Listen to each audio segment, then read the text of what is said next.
Bueno, hoy vamos a hacer algo un poco diferente en esta sección y vamos a fijarnos, en consonancia con el planteamiento del programa, que es analizar la relación de la izquierda con la OTAN, en algunas opiniones respecto a la guerra y la OTAN que en las últimas horas han sido manifestadas por figuras del espacio cultural, democrático y progresista en España. Hoy en La Base, Manu Levín comenta los argumentos de una parte de la izquierda y de sectores intelectuales respetados por la izquierda en relación a la guerra de Ucrania y de la OTAN. Adelante con tu análisis. Pues he leído varios artículos de ayer, del día de ayer, que contienen estos argumentos. En concreto uno de Antonio Maestre en el diario.es, uno de Marian Martínez Bascuñán en El País y otro de Enric Juliana en La Vanguardia. Pero me voy a centrar, sin que sirva de precedente, solo en uno de ellos, que creo que condensa muchos elementos y que es bastante representativo de esta posición, que es el que publicó ayer Antonio Maestre. No podemos reproducir íntegramente el artículo porque nos llevaría muchísimo tiempo, pero voy a intentar aislar algunas frases que contienen las que me parecen las ideas clave de la argumentación, así que trataré de hacer ese ejercicio de la forma más honesta posible y respetando al máximo el espíritu del texto. También quiero decir que hemos invitado a participar en el programa de hoy a algunos de los autores de los textos que he mencionado, a Enric Juliana, a Antonio Maestre y a Marian Martínez Bascuñán, pero bueno, por diversos motivos, salvo en el caso de Enric Juliana, que sí que va a estar con nosotros, no ha sido posible contar con Antonio y Marian. Pero bueno, siempre hay tiempo para debatir después si es necesario. Dicho esto, vamos con el artículo de Maestre. Adelante. Se titula La izquierda, la OTAN y una paz con rendición. Maestre comienza diciendo lo siguiente. El 19 de julio de 1936, la izquierda tuvo la oportunidad de evitar miles de muertes y de sufrimiento. Solo tenía que haberse rendido. La culpa de que hubiera tantas muertes y de que la guerra se alargara fue de aquellos republicanos que decidieron resistir y no sucumbir ante el golpe de Estado fascista. Qué tremenda irresponsabilidad la del general Pozas, que pudiendo rendirse provocó que lo que no hubiera pasado más que como un golpe de mando fascista acabara en una larga guerra civil que duró 3 años. Tenía la paz al alcance de su mano, solo tenía que rendirse, que claudicar y la paz habría llegado. Da la impresión de que Maestre estaría caricaturizando con ironía en ese párrafo la posición de los que se han opuesto al envío de armas a la guerra de Ucrania, diciendo básicamente que eso es como haberse opuesto en el pasado a la resistencia de los republicanos españoles al golpe de Estado de Franco. Efectivamente. Yo ahí haría humildemente 2 comentarios. El primero, quizá no ayuda demasiado a entender lo que sucede comparar la guerra civil española, que fue una guerra entre el fascismo y el antifascismo, con lo que sucede hoy en Ucrania, que no es, creo yo, una batalla entre 2 proyectos ideológicos antagónicos, el comunismo y el capitalismo, o la democracia y el fascismo, comparable a la que sucedió en los años 30 en España y posteriormente en la Segunda Guerra Mundial. Al menos yo creo que esa comparación no es correcta y más allá de eso, desde luego creo, y lo digo con todo el respeto, que no es coherente hacer una y otra vez esa analogía entre el presente con los años 30 del siglo XX y al mismo tiempo acusar a quienes no están de acuerdo con la posición que se ha impuesto respecto a la guerra en Ucrania de vivir en el pasado y pensar con categorías ancladas en el siglo XX. Es decir, las 2 cosas a la vez. No parece demasiado coherente. Bueno, ¿y el segundo comentario, Levín? Pues en segundo lugar, lo que está diciendo Maestre ahí, al fin y al cabo, es que oponerse a la escalada armamentística en Ucrania, en el fondo, era pedirle al pueblo ucraniano que se rinda ante el invasor para que la guerra dure menos y se evite muerte y sufrimiento. Y ese, sinceramente, tampoco me parece un planteamiento del todo honesto, porque es mezclar y confundir, digamos, el papel del pueblo ucraniano con el papel de España y de Europa como si fueran el mismo sujeto.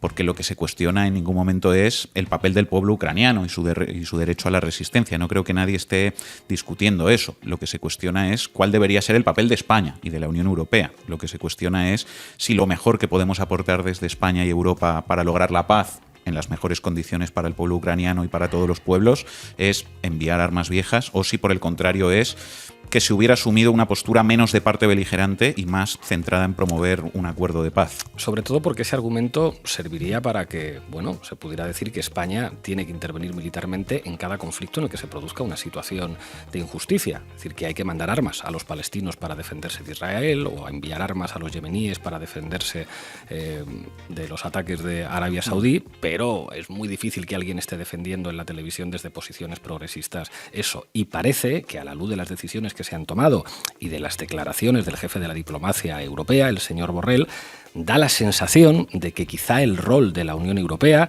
pues no haya sido el de promover una solución diplomática en la paz. Y que en cualquier caso se está discutiendo del rol que tiene que tener España y que tiene que tener Europa, no, digamos, del rol de resistencia o no del pueblo ucraniano. Son dos elementos diferentes. Muy ¿no? diferentes. Bueno, ¿qué más? Bueno, otro argumento que viene a continuación es que el pacifismo es una posición que no cabe en las actuales circunstancias. Dice Maestre, el pacifismo es una decisión pura, justa y correcta que no siempre puedes permitirte. Un ideal utópico, una aspiración vital, una idea esencial de justicia social que solo es posible cuando otro más fuerte no decide que ya has vivido demasiado tiempo con la inocencia de su presencia. El pacifismo es como la vida. La disfrutas mientras la naturaleza te lo permite. No puedes clamarle a la muerte por seguir viviendo. Ella decide por ti. Esto dice... Es decir, plantea básicamente que lo que él llama el pacifismo es algo que puedes permitirte en tiempos de paz, mientras no aparezca alguien más fuerte que imponga una situación de agresión y de guerra. Eso es. Yo aquí, casi desde la lingüística, diría que se está confundiendo la paz con el pacifismo, porque dice Maestre, el pacifismo es como la vida, la disfrutas mientras la naturaleza te lo permite. Yo creo que esa frase sí tendría sentido si cambiáramos la palabra pacifismo por la palabra paz. La paz es como la vida, la disfrutas mientras la naturaleza te lo permite, y efectivamente. Pero el pacifismo es una situación que se disfruta mientras se puede. El pacifismo no es una situación que se ve truncada por la llegada de una guerra por voluntad ajena, porque el pacifismo no es una situación. El pacifismo es una convicción y una praxis, ¿no? Es la lucha por la paz, por mantener o por alcanzar precisamente una situación de paz. Pero sigue Maestre, dice, el pacifismo es una idea que se concreta en política en tiempos de paz para evitar la guerra, pero que cuando un actor externo o agente agresivo decide que la guerra sea, se convierte en cobardía o colaboracionismo con el agresor.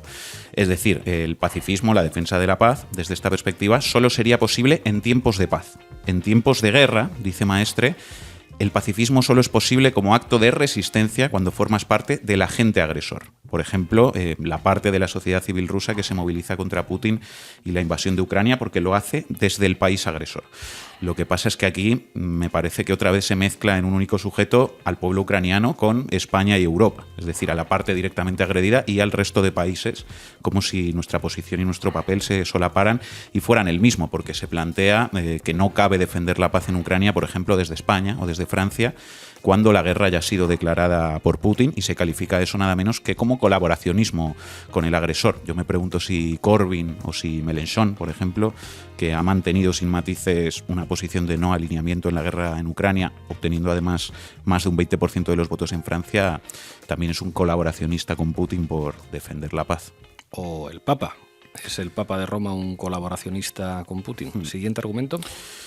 Pues el siguiente argumento es clave, no solo ya en el texto de Maestre, sino en general en la posición de quienes desde la izquierda han apoyado el envío de armas a Ucrania y están defendiendo ahora que toca perfil bajo ante la cumbre de la OTAN y ante el aumento del gasto militar. El argumento viene a decir que criticar o simplemente mencionar a la OTAN en este contexto, cuando Ucrania está siendo invadida por Rusia, es confundirse de enemigo y es equivocarse en identificar al agresor que es Putin. Y esa posición, además, sería el resultado, dicen sus críticos, de una cierta pereza intelectual y de vivir atrapado en el siglo XX y en categorías del pasado que ya no sirven para entender el presente, porque eran las de un mundo que ya no existe, en el que supuestamente solo había un imperialismo que era el de la OTAN.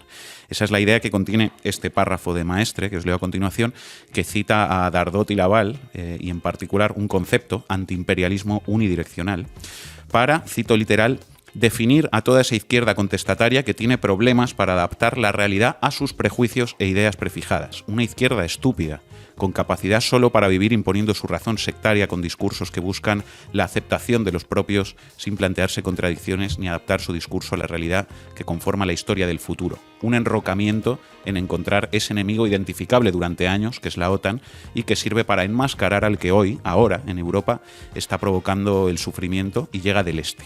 ¿Cuál es tu comentario a propósito de esto? Pues que en mi opinión supone construir un hombre de paja en toda regla, porque es cierto que existe un sector minoritario de la izquierda que es prorrusa y que solo ve el imperialismo yanqui y no ve los demás imperialismos, pero esa no es la posición que podemos representar quienes, señalando claramente al agresor, que es Putin, y hablando claramente de imperialismo ruso, nos hemos opuesto a la escalada armamentística en Ucrania por el escenario al que podía conducir a Europa. De hecho, algunos venimos de una tradición que lleva hablando de imperialismo ruso y denunciando ese imperialismo al menos desde finales de los años 60 del siglo XX y desde Checoslovaquia, y después con respecto al papel de la URSS en América Latina. Yo mismo he hablado aquí en La Base de ese imperialismo ruso ya en referencia al siglo XX, porque no es verdad que en la segunda mitad del siglo XX solo hubiera imperialismo yanqui. Y es más, Maestre se refiere a una parte de esa tradición de la izquierda del siglo XX en su propio texto, citando de nuevo a Dardot. Dice: afortunadamente, en el siglo pasado siempre hubo movimientos e intelectuales que supieron resistirse a la estupidez política y salvaron el honor de la izquierda, denunciando a todos los enemigos de la democracia y las libertades, sin ninguna relativización de las responsabilidades. De este modo, dentro del movimiento revolucionario, hubo corrientes, y se cita en concreto a los trotskistas y libertarios y otros movimientos como Socialismo Barbarie, que mantuvieron con valentía el doble frente anticapitalista y antiestalinista. Es la cita que Pero claro, esto es un poco extraño, porque se dice que era una cosa buena que hubiera gente de izquierdas que en el marco de la Guerra Fría pues no dijera que todo lo que hacía la URSS era bueno y que la URSS podía cometer crímenes también y agresiones imperialistas a algunos países, pero se dice que ahora los que al tiempo que condenan la invasión rusa dicen que tampoco es oro todo lo que reluce en la OTAN y que la OTAN también comete crímenes y que tiene sus propios intereses y que el acercamiento de las fronteras OTAN a Moscú no era algo que favoreciera a Europa, sino solamente a los intereses de los Estados Unidos, esos ya no merecen el aplauso que merecían los trotskistas o los de Socialismo Barbarie en los años 60, esos son colaboracionistas de Putin. Claro, que igual es que, efectivamente, igual es que yo ya he perdido el juicio, pero esa es precisamente la posición en la que hoy están quienes condenan la invasión de Putin a Ucrania y al mismo tiempo, por ejemplo, se oponen a reforzar todavía más a la OTAN. Pero criticar a quienes dicen ni Putin ni OTAN, diciendo que se confunden de enemigo y que son colaboracionistas, y al mismo tiempo alabar en un texto a quienes en el siglo XX se oponían tanto al imperialismo yanqui como al imperialismo ruso, a mí no me parece muy coherente. El antiimperialismo unidireccional, en todo caso, creo que hoy sería el que solo ve la maldad intrínseca en Putin y carga con enorme hostilidad contra todo aquel que mencione a la OTAN. Concluye Maestre diciendo una vez más, como ya hizo en anteriores columnas, que la defensa de la diplomacia y la no escalada armamentística en Ucrania es una posición acomodaticia que solo es comprensible sin escuchar las sirenas de los bombardeos. Claro, es una posición acomodaticia. En cambio, defender desde la incómoda silla de al rojo vivo enviar armas viejas para que mueran otros no es una opinión que se expresa desde la tranquilidad de una televisión mainstream, sino que eso es tan duro como estar allí en el campo de batalla disparándote con los rusos. En fin, gracias Manu.